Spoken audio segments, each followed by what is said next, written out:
Vou apresentar o trabalho Superando a Dormência de Aquínios de Morango através da aplicação de ácido sulfúrico.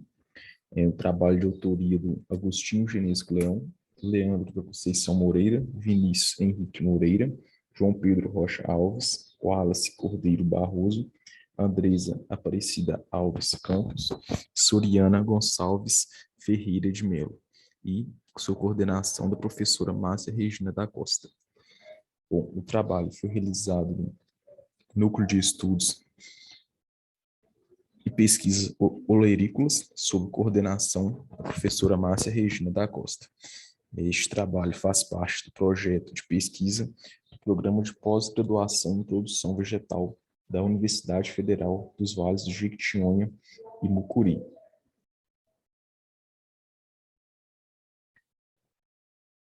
O morango, Fragaria ananassa, ele originou-se na Europa, sendo que seu cultivo ele é realizado em diversos países, tanto de clima temperado ou tropicais. O cultivo no Brasil ele é realizado, em sua maioria, por cultivares que provêm de programas de melhoramento genético de países do hemisfério norte. Essas cultivares, elas então podem apresentar desempenho produtivo insatisfatório, dependendo da sua interação com os fatores climáticos das regiões produtoras.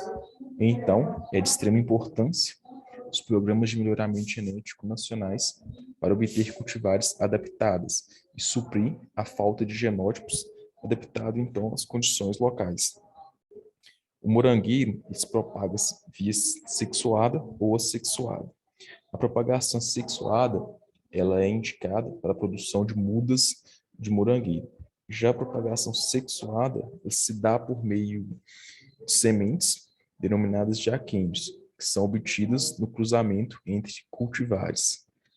A obtenção das plantas oriundas a partir de aquíneos é um dos primeiros passos em um programa de melhoramento de morango, visto que cada aquínio ele tem a capacidade de gerar plantas geneticamente diferentes. Entretanto, essa obtenção dessas plantas originadas de aquíneos é um dos grandes obstáculos a serem superados, pois os aquíneos apresentam dormência tegumentar, acarretando em baixa germinação, sendo necessária a aplicação de estratégias aí para superar essa dormência. A utilização de ácido sulfúrico, então, é uma das maneiras mais indicadas para quebrar essa dormência dos aquíneos. Bom, então, o objetivo foi verificar o efeito das concentrações e tempos de imersão de ácido sulfúrico na quebra de dormência de aquíneos de morango da cultivar San Andreas. O experimento foi conduzido no laboratório de sementes da Universidade Federal dos Vales do Jequitinhonha e Mucuri.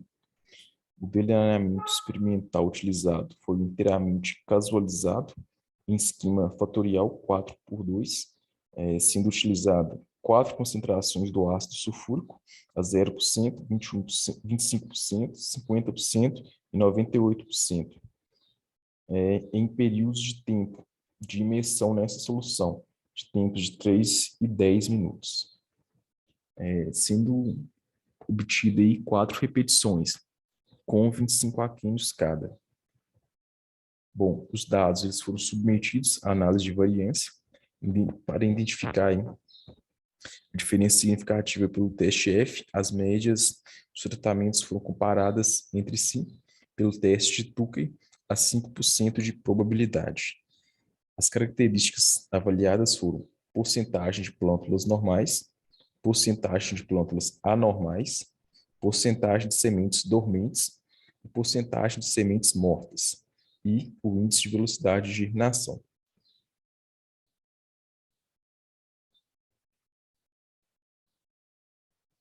Então, entre o tempo de imersão e a concentração do ácido sulfúrico para a quebra da dormência dos aquíneos da cultivar San Andreas, não houve interação para as variáveis porcentagem de plântulas normais, porcentagem de plântulas anormais, porcentagem de sementes dormentes e índice de velocidade de germinação. houve interação somente para a variável sementes mortas.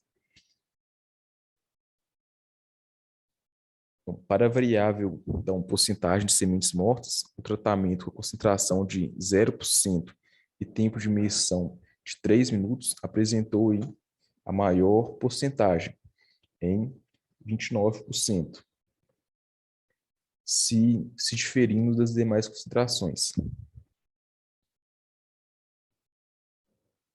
Bom, a imersão dos aquênios durante 10 minutos em ácido sulfúrico proporcionou o maior índice de velocidade de germinação, diferindo-se da imersão durante 3 minutos.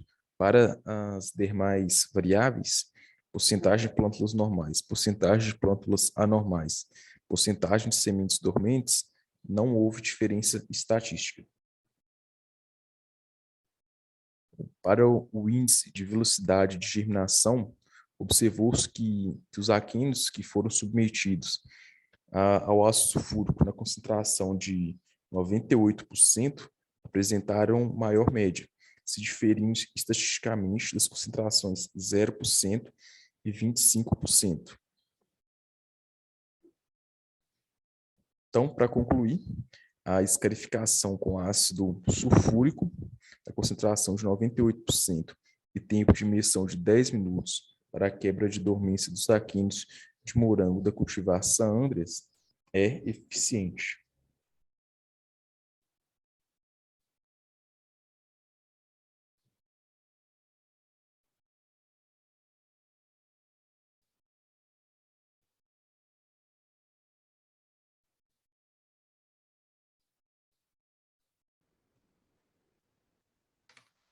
Olá, meu nome é Viviane, eu sou aluna da UFVJM do campus de Unai. Para a edição do Sintegra do ano de 2021, eu, juntamente com os professores Tiago e Anderson, submetemos o trabalho Tecnologias Sociais pelos Serviços de Assistência Técnica e Extensão Rural no Brasil. A investigação girou em torno da seguinte questão-problema: quais as concepções de tecnologias sociais presentes nas instituições de ATER brasileiras? Ou seja, quais as concepções de tecnologias sociais expressas pelos extensionistas rurais no Brasil? Nesse sentido, o objetivo foi investigar sobre a utilização dessas tecnologias sociais pelos serviços de ATER no país. Quanto à metodologia, a pesquisa se caracterizou como quantitativa e descritiva. Foi utilizado o questionário como instrumento de pesquisa, ele foi elaborado através da plataforma do Formulários Google, e o link foi disponibilizado em redes sociais e e-mails de diversas instituições de ATER do país. Durante o período de 13 de janeiro a 13 de abril do ano de 2021, o formulário estava disponível para preenchimento dos extensionistas rurais. Obteve-se, após esse período, 575 respostas válidas para o questionário. Pensando na representação, por cada região brasileira, 8% dos extensionistas rurais são da região centro-oeste, 11,6% da região norte, 18,8% do nordeste. 29,6% dos extensionistas que responderam à pesquisa são da região sudeste e 32% da região sul. Quanto ao perfil, 41% dos extensionistas rurais afirmaram ter mais de 50 anos de idade. 40% são formados em agronomia ou engenharia agronômica. 30,9% são técnicos agropecuários ou agrícolas. E 34,1% dos extensionistas responderam que atuam há mais de 20 anos na assistência técnica e na extensão rural. Quanto aos serviços de ATER, as instituições de ATER, 3% são ONGs, 7,8% são organizações privadas e 82,9% são de ordem governamental. Destas, 0,2% são federais, 1,9% municipais e 97,9% estaduais. 85,2% dos beneficiários das políticas públicas de ATER são os agricultores familiares. E as principais atividades produtivas assistidas por esses extensionistas são a agricultura familiar, a bovinocultura de leite, a horticultura e a cafeicultura. Quando questionado sobre as atividades que sempre são realizadas nos serviços de ATER, os extensionistas responderam, maior número para o menor número de respostas, levar conhecimento ao produtor rural, recomendar técnicas sustentáveis, auxiliar na obtenção do crédito rural, orientar nas práticas de manejo, tanto na agricultura quanto na pecuária, promover a qualidade de vida e o bem-estar de homens e mulheres do campo, difundir inovações, dentre outras. Quanto às concepções de tecnologias sociais, também do maior número para o menor número de respostas, ressaltam-se as seguintes concepções. Representam a inclusão social e melhoria das condições de vida e reúnem ao mesmo tempo saberes científicos e populares. As tecnologias sociais podem ser definidas também como sustentáveis do ponto de vista ambiental e socioeconômico, enfatizam a cidadania e a participação democrática, promovem a autonomia, podem ser recriadas, e elas são produtos, técnicas e metodologias desenvolvidas e ou aplicadas na interação com os produtores rurais.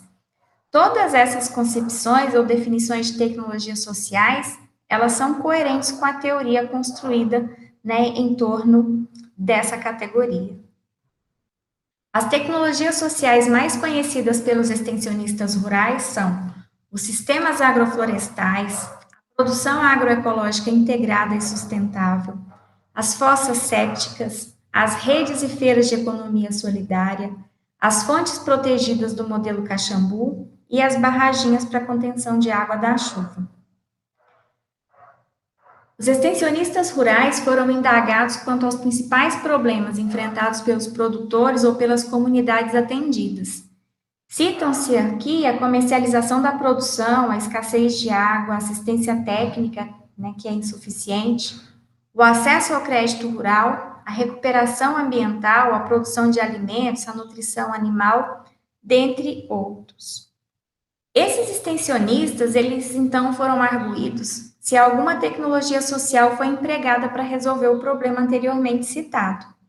37,7% responderam que não, enquanto 62,3% afirmaram que sim. Destes que utilizaram alguma tecnologia social, apenas 30,7% afirmaram que essa tecnologia social foi suficiente para resolver o problema, enquanto 69,3% afirmaram que, por si só, a tecnologia social empregada não foi capaz de solucionar o problema. Bom, por considerações finais, os resultados da pesquisa, eles sugeriram a existência de um modelo de assistência técnica e extensão rural neodifusionista e neorreprodutivista. Esse modelo é baseado, ainda na transferência de tecnologia e condicionado à obtenção do crédito. E as relações entre os extensionistas e os produtores ainda são bastante verticais, se baseiam basicamente na transferência de conhecimentos.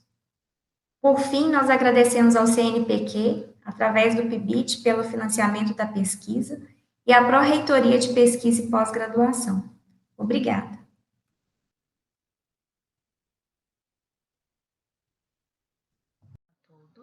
Meu nome é Diana Alves e eu vou apresentar o trabalho Efetividade do micro-ondas na determinação da umidade de grãos de feijão guandu, de autoria minha, da Fanny Siqueira, do Júlio Andrade, do Francisco Silva, do Ricardo Siqueira e da Danúbia Nobre.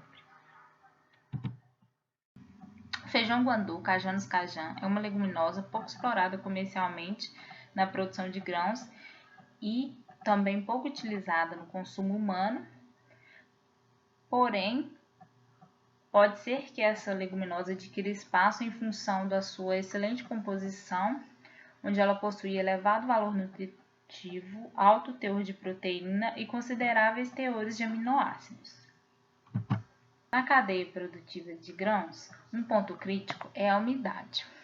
Assim, a análise de umidade tem uma grande importância, porque a umidade interfere em diversas operações importantes nessa cadeia, como a colheita, comercialização, secagem, armazenamento e beneficiamento.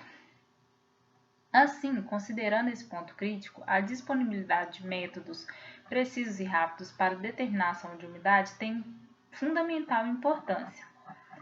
O forno micro-ondas pode vir a ser um eficiente método para determinar essa umidade dos grãos, de forma segura, rápida e econômica.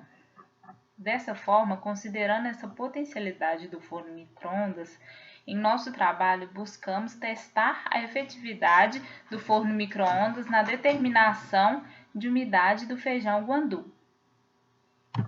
Para a determinação de umidade foram utilizados dois métodos: o método padrão da estufa, a 105 mais ou menos 3 graus Celsius durante 24 horas, e o método via forno micro-ondas, utilizando-se um Consul Facility na potência de 560 watts nos tempos de 1 minuto, 1 minuto e 30 segundos, 2 minutos, 2 minutos e 30 segundos e 3 minutos.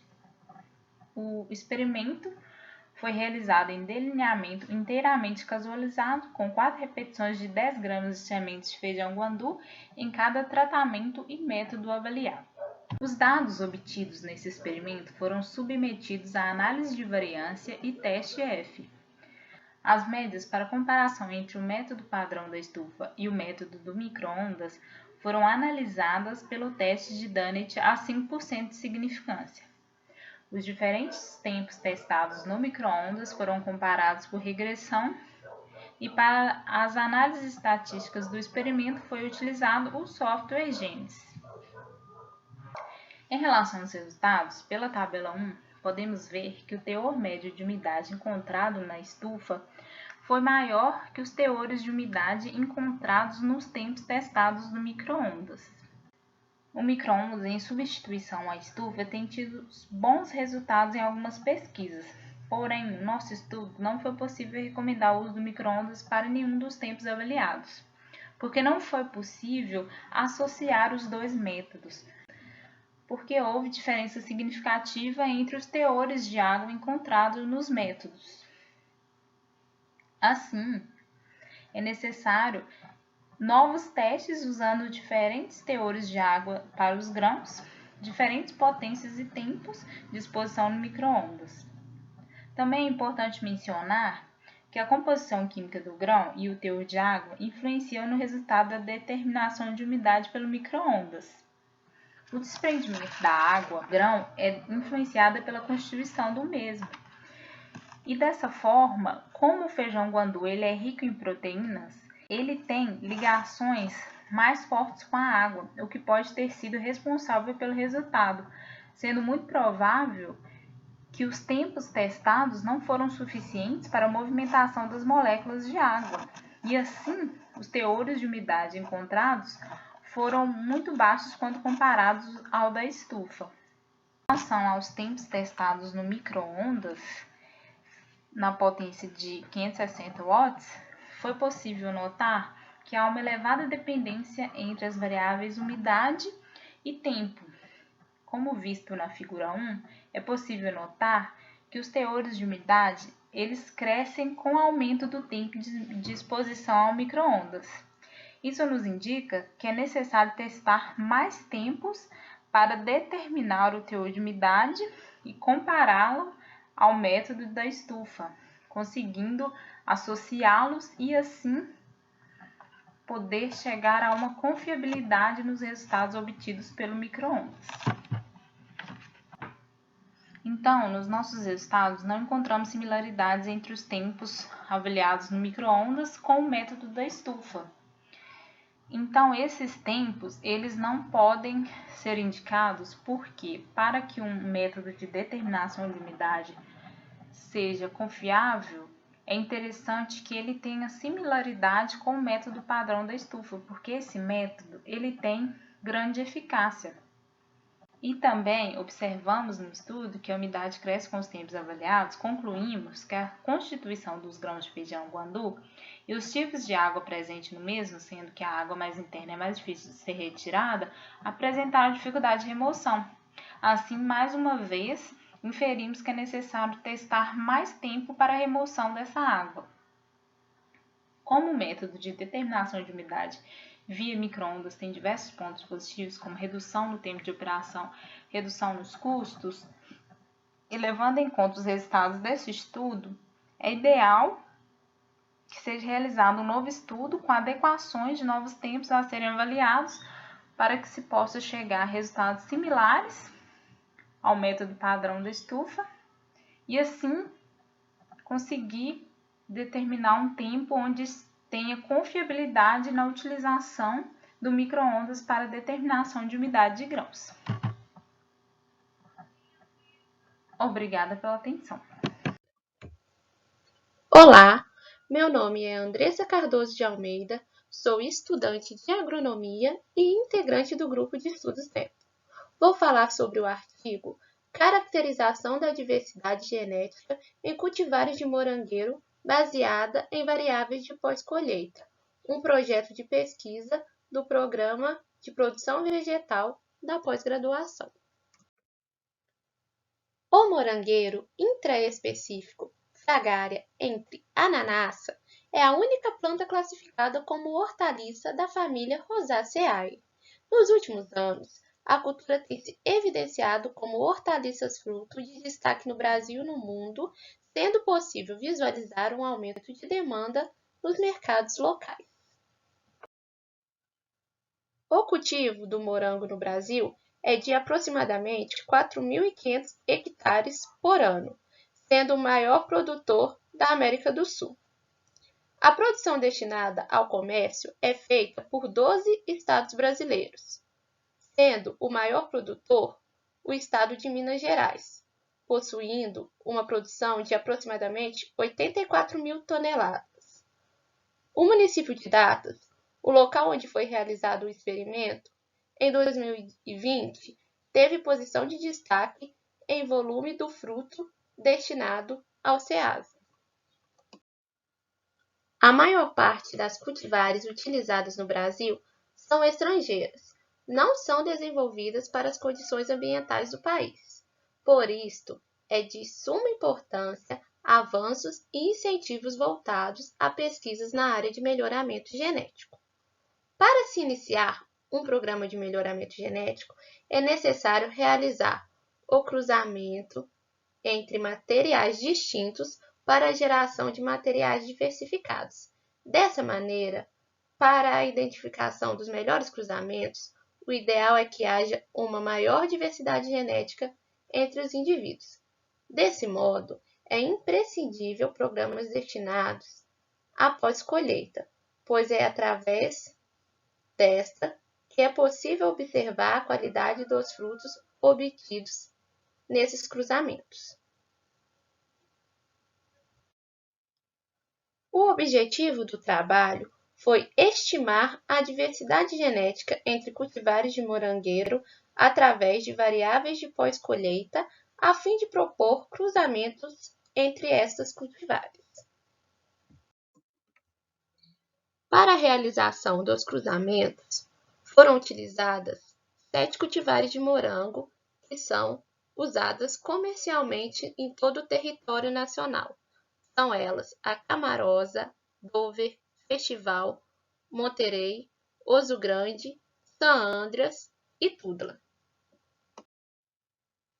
Para a realização da análise de pós-colheita, foram considerados os frutos no estágio entre 75% e 100% de maturação, do experimento montado em campo na fazenda que pertence à empresa Map Frutas, no município de Datas, Minas Gerais. As características avaliadas nos frutos foram a umidade, a firmeza, o pH, a acidez titulável, os sólidos solúveis, a vitamina C e os açúcares redutores total. Para a análise da diversidade genética, foram utilizadas as médias das características de cada cultivar, utilizando a distância generalizada de Mahalanobis. O agrupamento foi realizado pelo método UPGMA. Através do dendrograma, é possível observar que o ponto de corte foi em 71% de distância genética, o que permitiu a formação de 3 grupos. O grupo 1, formado por Oso Grande, Tudela, Festival, Monterrey e Dover, foram agrupadas por apresentarem o mesmo padrão de resultado para as variáveis pós-colheita, como umidade, sólidos solúveis e acidez titulável, não havendo grandes variações nos seus valores. Já o grupo 2, formado pela cultivar Camarosa, se diferenciou entre as demais cultivares devido às suas maiores médias para as variáveis umidade, firmeza e vitamina C. O grupo 3, formado pela cultivar San Andreas, demonstrou diferença entre as demais cultivares devido ao seu pH menos ácido, maior valor de acidez titulável e de vitamina C. Dessa forma, é possível concluir que o cruzamento entre cultivares do grupo 1 com as cultivares presentes no grupo 3 pode favorecer a obtenção de genótipos que possuam frutos mais adocicados, visto que as cultivares presentes nestes 2 grupos possuem maiores valores para pH e menores valores para a acidez titulável. Agradecimentos às instituições que tornaram possível o presente trabalho: a FAPEMIG, a CNPq, a CAPES, a MAP Frutas Datas e a Universidade Federal dos Vales do Jequitinhonha e Mucuri. Boa tarde, me chamo Maria e irei iniciar a apresentação a respeito da avaliação do potencial antioxidante de micro e nanoestruturas de óleo de semente de romã. Os outros autores foram a Amanda, a Isadora, o Guilherme e a Franciele. Irei introduzir falando um pouco do porquê a encapsulação é uma alternativa para solucionar as principais limitações em se aplicar compostos bioativos em matrizes alimentícias. E quais são essas limitações? A gente pode dizer que a baixa solubilidade em água, a baixa estabilidade oxidativa e o potencial de degradação com o tempo de armazenagem. Então, uma vez que o óleo passa a ser incorporado no interior de uma partícula, ele se torna menos disponível à degradação mediada por fatores externos. E aqui a gente tem uma imagem representativa do sistema de reservatório e matricial de partículas encapsuladas, como vocês podem ver. O objetivo do projeto foi encapsular o óleo de semente de romã a fim de obter micro e nanopartículas, além de caracterizar as partículas quanto ao diâmetro médio, índice de polidispersão, potencial zeta, espectroscopia no infravermelho por transformada de Fourier, difração de raios X e microscopia eletrônica de varredura. A produção das micro e nanopartículas se deu pela utilização dos componentes que foram Compritol 88-ATO, que foi utilizado como nosso lípide sólido, o Twin 80, a lecitina de soja e o óleo de semente de romã, que foi utilizado como nosso lípide líquido. Esses compostos foram homogeneizados a quente a uma temperatura de 85 graus Celsius, tanto para a produção de nanopartículas, tanto para a produção de micropartículas. Após a homogeneização para a produção das nanopartículas, essa etapa seguiu da sonicação de alta intensidade durante 10 minutos, seguido de um resfriamento até a temperatura ambiente.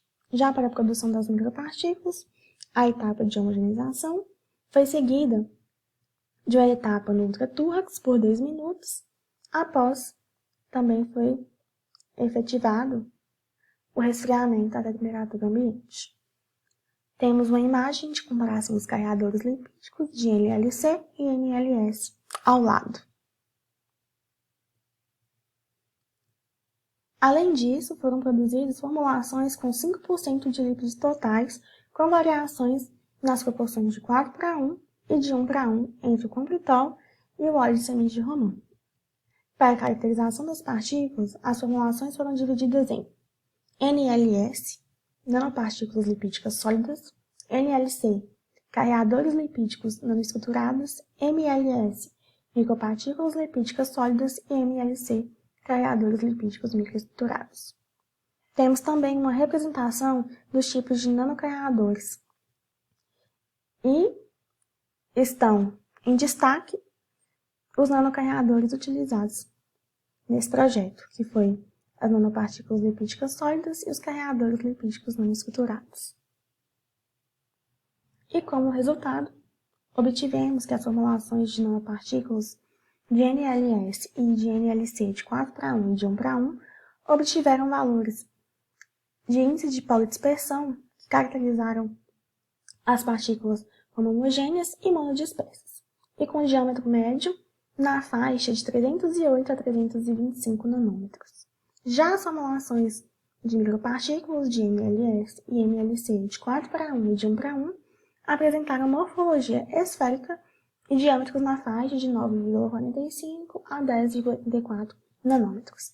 E ambos os tratamentos utilizados para a produção das micro e nanopartículas foram eficazes.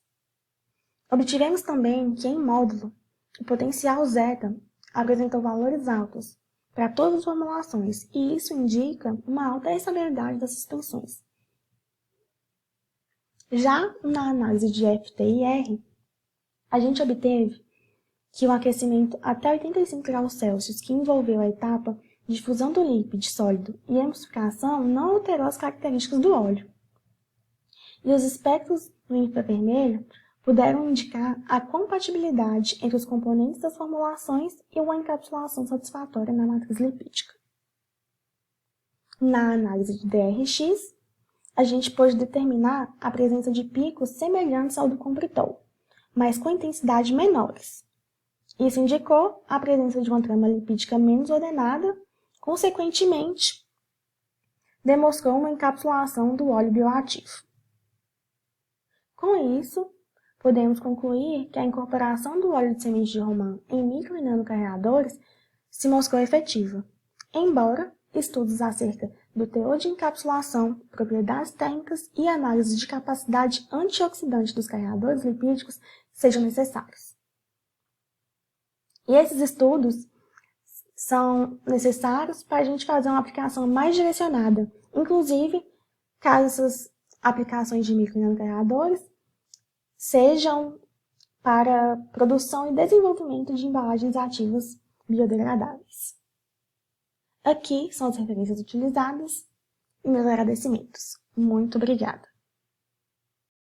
Olá, meu nome é Rayane e sou discente da Universidade Federal dos Vales do Jequitinhonha e Mucuri, do campus Unai, e sou colaboradora do projeto Café com Saúde, Muitos Cafés por uma Única Saúde, junto com as discentes Laura Rosa Corrêa, Juliana Nunes Ramos Vaz, Larissa de Oliveira Moura, Luísa Ceola Sartori e Márcia Cristina Menezes Fonseca.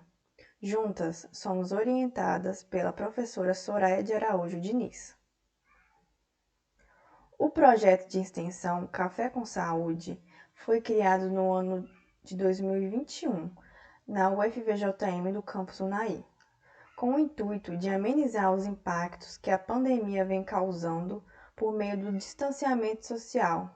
Devido a isso, as pessoas sentem falta da aproximação desses contatos com outras pessoas, e com isso foi tomada a necessidade da inovação para a interação das atividades utilizando plataformas e redes sociais como aliadas.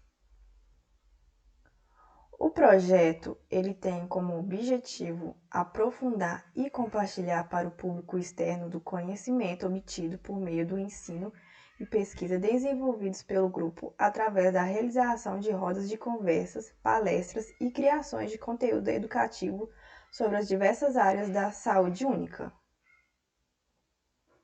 O nosso foco principal é levar conhecimento a respeito da importância do médico veterinário na saúde da população com foco no tripé da saúde única, que ela se baseia na relação da saúde humana, animal e ambiental, e também conscientizando pessoas a diversos temas da saúde única, tornando-os multiplicadores do conhecimento e de que pequenas atitudes podem promover melhorias para a saúde pública.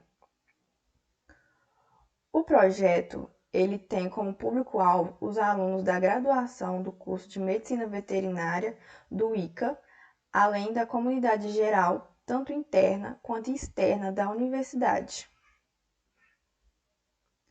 As reuniões elas são realizadas virtualmente a cada 15 dias por meio da plataforma Google Meet, sobre os diversos assuntos que acercam o tema sobre a saúde única.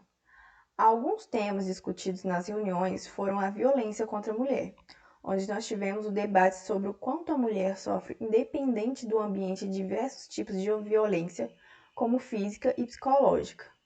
Além das questões sociais, falamos também de questões de saúde, como a esporotricose, e conversamos sobre o que é tratamento em sintomas. Falamos também sobre a importância da comunicação da vida pessoal e profissional. Também já foram realizadas rodas de conversas abertas para o público com o tema Preconceito com a Mulher na Pecuária, com a palestrante médica veterinária Suzana Santos, onde ela falou um pouco da sua vivência trabalhando com grandes animais e o preconceito que ela já sofreu e que hoje em dia ela encara de outra forma. Durante o debate, os participantes perguntaram se alguma vez ela já pensou em desistir por conta disso e de como fazia para superar esse tipo de constrangimento. Além disso, o projeto ele tem um Instagram onde semanalmente são divulgadas informações sobre temas ligados à saúde pública e também de métodos interativos como quiz para o envolvimento do leitor. Desde a criação do Instagram, já foi possível verificar um aumento do número de pessoas de diferentes faixas etárias e de diversas regiões do país, além da interação dessas pessoas na publicação sobre saúde única e integralização de saúde humana, animal e ambiental.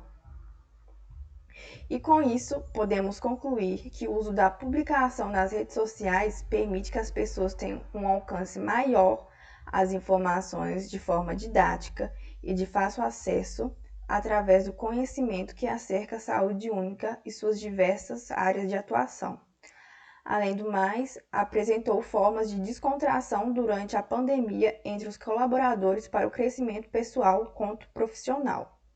Com a pandemia, surgiram novas inovações para aprimorar e vamos agregar para o nosso projeto, como gravações de podcasts que serão divulgados para todos terem acesso, onde serão tratadas questões de saúde e conhecimento público. Também iremos montar rodas de conversas em colégios para conscientizar os jovens sobre a necessidade de buscar conhecimento. Então é isso, muito obrigada pela atenção e qualquer dúvida ou interesse é só entrar em contato com a gente pelo nosso Instagram, @cafécomsaudeufvjm, ou no nosso e-mail, cafécomsaudeufvjm@gmail.com. Olá, eu me chamo Beatriz Mendes de Souza e hoje eu vou apresentar o trabalho Utilização de imagens de satélite com diferentes resoluções espaciais e espectrais para estimar a produtividade de soja em talhão. No Brasil, a soja foi implantada em meados de 1960, no sul do país, quando o governo e agricultores viram o potencial econômico do grão. Com isso, houve a expansão da soja para todo o país. Atualmente, o cultivo da soja no Brasil é bastante satisfatório, tendo em vista que é um dos grãos mais produzidos no país, é um dos principais grãos produzidos no país, com produção estimada em aproximadamente 125 milhões de toneladas de soja em todo o Brasil, segundo a Embrapa. Essa marca produtiva conta com produção de grandes estados, tendo como principais produtores o estado do Mato Grosso, Paraná, Rio Grande do Sul e o Goiás, segundo a Embrapa. O município de Formoso, situado no Goiás, chegou a produzir cerca de 40 mil toneladas de soja no ano de 2018 e tende a aumentar essa marca para as safras futuras. Sabendo que a produtividade de grão de soja em talhões ainda é um cenário difícil para alguns produtores, esse trabalho teve como objetivo promover a utilização de métodos de sensoriamento remoto para realizar o mapeamento da cultura de soja em talhão e identificar sua produtividade. Para isso, foi-se utilizado como área de estudo um talhão cultivado com grão de soja situado no município de Formoso, Goiás. E o estudo foi realizado no período das safras de 2016, 2017 e 2017-2018. A safra em Formoso se inicia com o plantio entre os meses de outubro e novembro e a colheita entre janeiro e fevereiro. Para a aplicação do índice de vegetação, foram utilizados cenas do satélite Planet, Rapid, Sentinel-2 e Landsat 8. Os dados gerados pelo satélite Planet e Rapid possuem maiores detalhamentos. Contudo, em função da disponibilidade de haver cobertura de nuvens durante as datas de aquisição, também serão incorporados dados do satélite Landsat 8 e Sentinel-2 para períodos em que não se tem imagens disponíveis dos satélites Rapid e Planet. Para a detecção da variação da cultura agrícola foram utilizados os índices de vegetação, o NDVI, que detecta a variação do vigor da vegetação, e o SAVI, que utiliza a contribuição espectral do solo para minimizar o efeito do solo abaixo do dorsal da vegetação. Para estimar a produtividade, foram utilizados modelos capazes de representar a relação entre o desenvolvimento da vegetação e a produtividade. Nesse estudo, foi utilizado o modelo agrometeorológico para estimar a produtividade real. Para se chegar numa produtividade real, iniciou-se os cálculos de alguns parâmetros relacionados. Inicialmente, calculou-se a fração de solo coberto pela cultura, depois o índice de área foliar, o fator de compensação de crescimento e, posteriormente, a produtividade potencial, chegando, por fim, a uma produtividade real, que, através dela, será possível mensurar a produtividade do talhão. Após obter informações de área plantada e estimar a produtividade real, é possível estimar a produtividade da cultura. A produtividade será obtida através da multiplicação da área plantada em hectares e a produtividade real obtida através desses parâmetros. Resultados e discussões. Para a safra de 2016 a 2017, foram utilizadas imagens do satélite Planet, Rapid e Landsat 8. No mapa da esquerda, podemos identificar o talhão de estudo na composição de bandas RGB, que compreende a faixa de visível. E no mapa da esquerda, temos o NDVI do talhão para cada data. Podemos identificar, através das imagens, que nos dias 7 de 1 de 2017 e 29 de 1 de 2017, a soja se encontrava no processo de desenvolvimento foliar, pela maior incidência da coloração verde. A partir daí foram mensurados todos os parâmetros e chegando assim em uma produtividade real, que através dela e a área total do talhão foi possível realizar a elaboração de um mapa de produção total. Com isso, podemos estimar, de acordo com o mapa, que a produtividade deste talhão está entre 2,2 a 4,2 toneladas por hectare de grão de soja, com uma produtividade total estimada entre 291.650 toneladas a 556.800 toneladas. Com o objetivo de identificar a veracidade dos dados, foram obtidos os dados da colhedora, os quais foram comparados com o estimado no estudo. A colhedora coletou o equivalente a quase 375 toneladas de grãos de soja no talhão.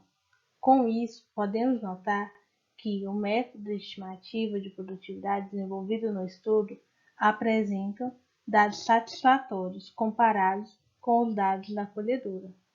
Para a safra de 2017-2018 do talhão de soja, houve-se uma maior dificuldade de aquisição de imagens, sendo necessária a utilização das imagens do satélite Sentinel-2 para o período de estudo. Na figura abaixo, no mapa abaixo, pode-se identificar o talhão na composição de banda RGB, que compreende do dia 17 de 10 de 2017 ao dia 16 de 3 de 2018, dentro da área de estudo. Também foram gerados o dado de NDVI, para que futuramente seja mensurado os dados de índice de área foliar, produtividade potencial e a produtividade real, para assim chegar na produtividade total do talhão e ser comparado com o dado da produtividade gerada pela colhedora. Mas atualmente esses parâmetros estão sendo mensurados, ainda estão em desenvolvimento. Logo, é possível estimar a produtividade de soja através de técnicas de sensoriamento remoto. Este fenômeno dará ao produtor uma nova metodologia para estimar sua produtividade antes mesmo da colheita, podendo ser comparada com os dados gerados após a aquisição da produção final.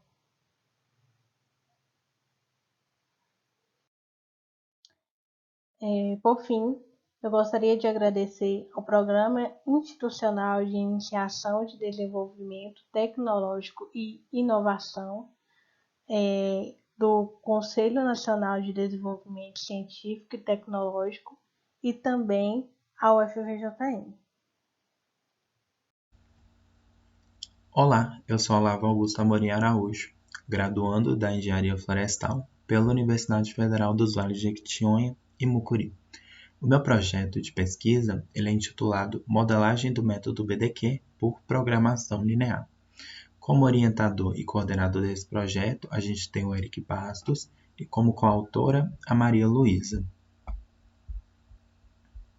Então, introduzindo aqui o projeto, a gente tem o método BDQ, ou seja, B igual à área basal remanescente, D, o diâmetro máximo desejável, e Q, que é a constante de Deliaucourt. E esse método ele se baseia no conceito de floresta balanceada. E ele faz parte do sistema de manejo de corte seletivo de florestas tropicais naturais. Então, como objetivo desse nosso trabalho, a gente tem a transformação desse método quantitativo do BDQ para um modelo de programação linear. Então, a gente teria, com essa transformação, a aplicação desse modelo em diferentes áreas, a partir de uma base de dados de inventário. Então, a metodologia desse projeto. A gente tem os dados de inventário que foram utilizados, são de bases reais de inventário da Fazenda Samambaia, localizada no estado do Acre. Então, esses dados foram obtidos a partir do Plano de Manejo Florestal Sustentável e também do Plano de Operação Anual. Na figura 2, a gente tem aí a UPA 2, dessa Fazenda Samambaia, que os dados de inventário são dessa UPA e das parcelas que foram lançadas. Então, a gente tem nessa área 9 parcelas do estudo, e cada parcela tem uma área de 2.500 metros quadrados. Por fim, para a aplicação do método BDQ, ele foi aplicado em uma base amostral de inventário no editor de planilhas Microsoft Excel. Também, adicionalmente, informações a respeito dessa área, a gente obteve a partir dos shapefiles do plano de manejo e também do plano de operação anual dessa fazenda, que foram integrados ao QGIS. Então, como resultados até o momento aí desse projeto, a gente tem os resultados da aplicação do BDQ em uma base de inventário diagnóstico. Então, foi considerado para o método um Q-alvo de 1,5, que foi o melhor valor para a gente poder trabalhar nessa nossa floresta. Porque, no caso, um valor superior traria um valor, um número ideal de árvores que não estaria balanceado com o número real. Então, 1,5 foi o melhor valor para a gente poder trabalhar. Também foi considerado uma intervenção de 0%. Então, aí o resultado do BDQ, a gente tem o número ideal de árvores por centro de classe e também o número real de árvores. Então, por exemplo, do centro de classe 15, a gente tem um número ideal de árvores de 23 e o número real de árvores de 48. Então, o BDQ ele nos indicou que deveria ter um número menor de árvores nessa classe para que a nossa floresta estivesse balanceada. A gente deve se atentar ali do centro de classe 55 para cima, porque a legislação nos diz que é permitido o corte seletivo de árvores com um diâmetro superior a 50 centímetros. Então, a gente vai se atentar para esses centros de classe. Então, observando o centro de classe 55, o número real de árvores são 4. E o ideal seriam de 0,66 árvores por hectare a mais nesse centro de classe para que a gente tivesse o balanceamento da nossa floresta. Do centro de classe 65 já se encontra balanceada, porque tanto o número ideal e o número real apresentam o mesmo número de árvores. Centro de classe 75 deveria ter um número menor de árvores. Centro de classe 85 deveria ter um número maior de árvores, um pouco, né? O centro de classe 95 também. O centro de classe 105 deveria ter um número menor. O centro de classe 115 e 135, eles não possuem dados de árvores inventariadas nesses centros de classe. E por fim, do centro de classe 125 e 145, também deveria ter um número menor aí de árvores para a floresta balanceada. Então, fazendo a diferença do número ideal e do número real de árvores, do centro de classe 55 para cima, a gente tem um resultado de 2,25 árvores por hectare que poderiam estar sendo removidas ali daquela área. Então, esse corte das 2,25 árvores por hectare já transformaria a floresta para uma distribuição diamétrica balanceada. Então, quais classes ali que eu iria cortar?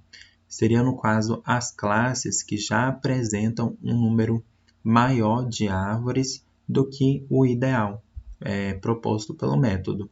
Então, o corte seriam nas classes 75, 105, 135 e 145.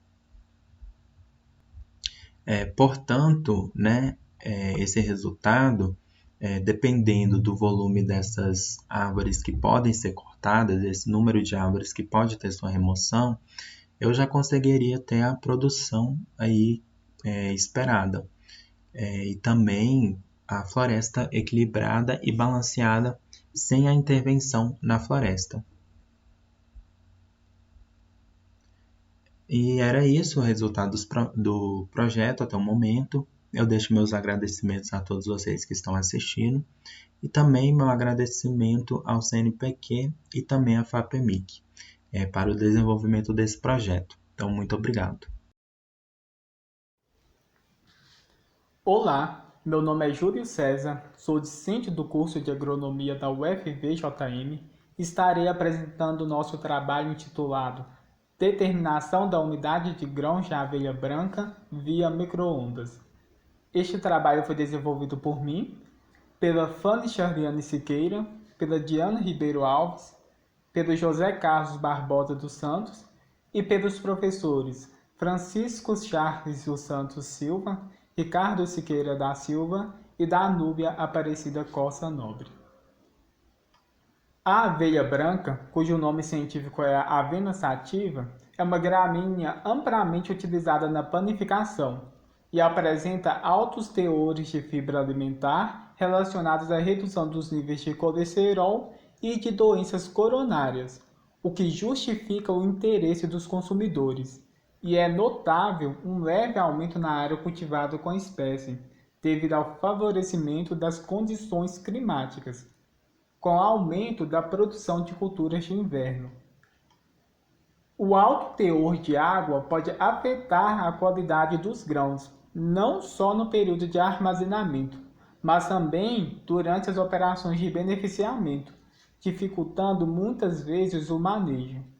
Portanto, faz-se necessária a inclusão de novas alternativas para determinar a umidade em grãos, com propostas que sejam rápidas, de resultados seguros e de baixo custo para o produtor. Diante disso, o objetivo do estudo foi avaliar o uso do forno micro-ondas na determinação da umidade dos grãos de aveia branca. Os grãos de aveia branca utilizados no presente estudo foram avaliados em delineamento inteiramente casualizado, com 4 repetições de 10 gramas de sementes, e a umidade determinada através de 2 métodos. Pelo método padrão da estufa, a temperatura de cerca de 105 graus Celsius durante 24 horas, e via micro-ondas doméstico, sendo que foi utilizado um aparelho da marca Consul Facility no modelo especificado. A potência foi de 560 watts e os tempos avaliados foram de 1 minuto, 1 minuto e meio, 2 minutos, 2 minutos e meio e 3 minutos. Os dados obtidos foram submetidos à análise de variância e teste F. Para comparação entre o método padrão da estufa e o micro-ondas, as médias foram analisadas pelo teste de Dunnett a 5% de significância, e os diferentes tempos cessados no micro-ondas foram comparados por regressão, utilizando o software Genes. Os resultados obtidos via método da estufa apresentaram-se superiores aos resultados obtidos via forno micro-ondas.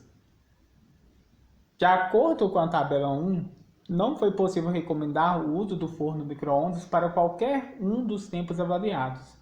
O uso do forno micro-ondas, embora apresente em inúmeras pesquisas uma alternativa ao método padrão da estufa, pela confiabilidade e pela rapidez, não foi possível ser recomendado para qualquer um dos tempos avaliados. No presente estudo, os elevados teores de água apresentados nos grãos de aveia não permitiram qualquer associação entre os dois métodos. É importante ressaltar que a composição química, juntamente com o teor de água inicial já encontrados nos grãos, estão diretamente ligados às respostas obtidas no método testado. O desprendimento de água pelo grão é influenciado pela constituição dos tecidos, e os grãos de aveia são ricos em carboidratos, que apresentam ligações fortes com a água. Portanto, é provável que os tempos avaliados na presente pesquisa, no método do forno micro-ondas, não tenham sido suficientes para a movimentação das moléculas de água. Para os diferentes tempos testados no micro-ondas, constatou-se que, na potência de 560 watts, os teores de água apresentaram-se de forma crescente, conforme observa-se na figura. Isso infere na necessidade de testar mais tempos para aferir o teor de água dos grãos e compará-lo ao método da estufa. Além disso, nota-se a elevada dependência entre as variáveis umidade e tempo, com o aumento da porcentagem de umidade para os grãos de aveia branca com o tempo de exposição ao forno micro-ondas. Como no presente estudo não foram encontradas similaridades entre os tempos utilizados na determinação de umidade no micro-ondas e na estufa, e observa-se a crescente umidade com os tempos estudados, pode inferir-se que a constituição dos grãos e os tipos de água presentes nos mesmos apresentaram dificuldades quanto à remoção, portanto, seria necessário mais tempo para a remoção dessa água. Em métodos de extração tradicionais, como o da estufa, por exemplo, a água livre é facilmente removida pelo calor, enquanto a água mais interna, ou fortemente ligada às moléculas, só pode ser removida somente em altas temperaturas. No caso do micro-ondas, as micro-ondas agitam as moléculas de água, que são impulsionadas pela frequência gerada no magnetron. Assim, o atrito das moléculas de água no produto cria calor e promove a retirada da água livre, comprovando novamente que, para a presente pesquisa, os tempos avaliados não foram eficientes para a total remoção da água nos grãos de aveia branca. Assim, conclui-se que, devido aos pontos positivos no emprego do método do micro-ondas na determinação da umidade em grãos, faz necessário adequações de novos tempos a serem avaliados para a aveia branca.